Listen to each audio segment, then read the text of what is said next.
नमस्कार दोस्तों। हमारे आसपास और हमारे समाज में कई ऐसे व्यक्ति होते हैं, कई ऐसे लोग होते हैं जो कि जाने अनजाने में हमारे साथ शत्रुता निभाते हैं। हमारे वर्क प्लेस के ऊपर हमारे पड़ोसी या कोई ऐसे लोग जो कि गलत प्रवृत्ति वाले हैं और उनका फायदा देखने के चलते वो जाने अनजाने में ही आपको अपना शत्रु मानकर वो आपको हर तरीके से नुकसान पहुंचाने की वो क्रिया करते रहते हैं। तो ऐसे व्यक्ति, ऐसे मनुष्य, ऐसे लोग, उनसे किस तरह बचा जाए? दोस्तों, शास्त्र में बहुत सारी विधियों विधियों का वर्णन किया गया है कि आपको अजात शत्रु या ऐसे शत्रु जो कि हर हमेशा आपको पीड़ा देने के लिए उत्सुक होते हैं, आपका बुरा हो जाए, आपके जीवन में हर हमेशा कठिनाइयां आए, उस प्रकार के विचार, उस प्रकार की क्रियाएं, उस प्रकार के कार्य आपके लिए करते हैं, तो उससे छुटकारा कैसे पाना है? कुछ उपाय बताने जा रहा हूँ, आप उसको अच्छी तरह ध्यान से सुनिए। वीडियो पूरी तरह से देखोगे तो आपको समझ में आ जाएगा कि किस तरह उसको हमारे लाइफ के अंदर अप्लाई करना है, जिसके चलते हमारे जो शत्रु है वो हमारा पीछा छोड़ दे, शत्रु जो है वो हमारे रास्ते से हट जाए।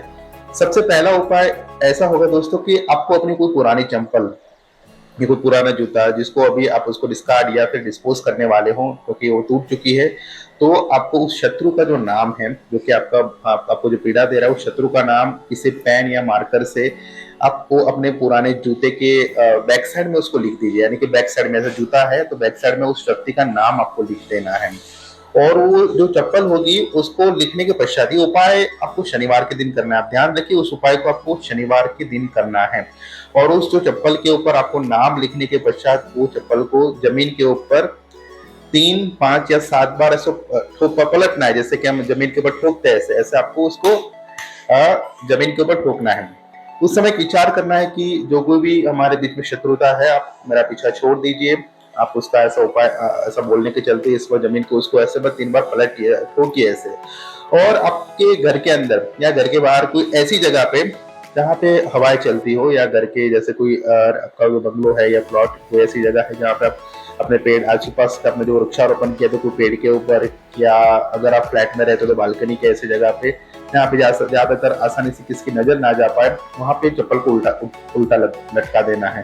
उस तरह लटकाना है कि जब भी हवाएं चलती है, जब भी आप तो चप्पल हिलता डुलता रहे, वो चप्पल हवा की वजह से हिलता डुलता रहे, तो ऐसा करना है।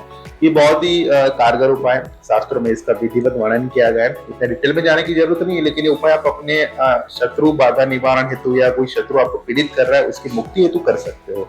जब तक चप्पल हिलेगी डुलेगी, वो व्यक्ति जो आपका शत्रु है वो पीड़ित होता जाएगा, उसको इसका मन है मानसिक संतुलन खराब होता जाएगा। वो आपके बारे में जो कोई भी नकारात्मक विचार और नेगेटिव थॉट लेके बैठा हुआ है, धीरे धीरे से उससे वो उससे छूटने लगेगा।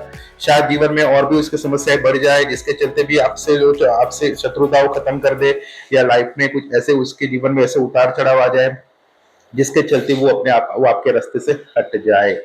ये उपाय आप कर सकते हो दोस्तों, बहुत ही कारगर उपाय है। लेकिन करने के समय ध्यान रखिए, शत्रु जो कि आपको मानसिक रूप से, शारीरिक रूप से पीड़ा दे रहा है, और वो शत्रु होना चाहिए। आप किसी भले व्यक्ति को या किसी के नुकसान हेतु इस प्रयोग का उपयोग बिल्कुल ना करें। अपने शत्रुओं की शत्रु बाधा, शत्रु मुक्ति हेतु ये उपाय आप अवश्य कर सकते हो। दोस्तों, अब दूसरे उपाय की बात करेंगे।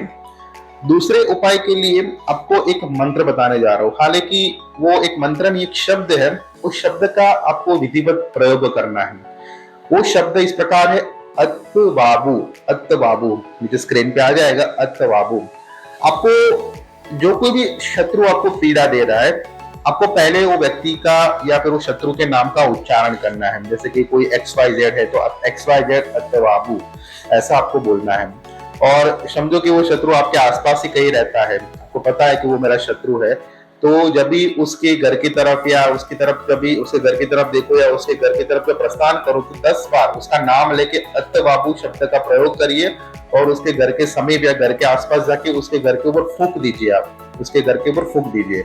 होगा क्या कि ये शब्द अपने आप में ही एक अनूठा शब्द है, और जब भी कोई व्यक्ति इसका प्रयोग करता है तो उसकी बुद्धि को, जिस व्यक्ति का नाम उसका उच्चारण किया गया है, उसकी बुद्धि को ये जकड़ लेता है। बहुत सारे केसेस में अगर ये आपने विधिवत डेली या आपने बहुत ही कॉन्शियस होकर इस उपाय को किया है, ज्यादा ही पीड़ा हो रही है, ज्यादा ही शत्रु बहुत ही कठिन है, ज्यादा ही आपको तकलीफ दे रहा है, अगर आपने बहुत ही विधिवत उसका उपयोग किया है, जैसे कि प्रातः के साथ, संध्या के समय, या प्रातः के समय या मध्याह्न के समय या संध्या के समय उसके घर की तरफ या उसके घर की ओर देखते देखते हुए, या फिर व्यक्ति वो शत्रु आपके सामने खड़ा है, दूर खड़ा है, तो ये शब्द का प्रयोग करके उसकी तरफ फूंक दीजिए। आप देखोगे कि कुछ ही समय में व्यक्ति के जीवन में उतार चढ़ाव आने लगेंगे, और व्यक्ति उतना व्यतीत होने लगेगा, उतना उद्विग्न होने लगेगा कि आपका विचार अपने दिमाग से निकाल देगा।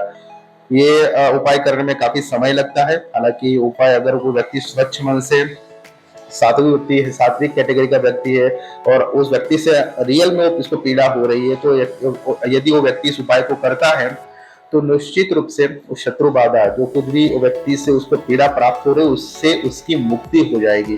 तो ये दो प्रयोग आप अपनी सुरक्षा है तो शत्रुओं की पीड़ा की मुक्ति हेतु अवश्य करिए दोस्तों। ये तांत्रिक उपाय है, लेकिन जीवन में कभी कभी ऐसे रास्ते भी हमें अपनाने पड़ते हैं जो कि हमारी भलाई के लिए होते हैं, हमारे परिवार की भलाई के लिए होते हैं। आप इसका उपयोग करिए और उसका फायदा आप अपने जीवन में लीजिए। नमस्कार।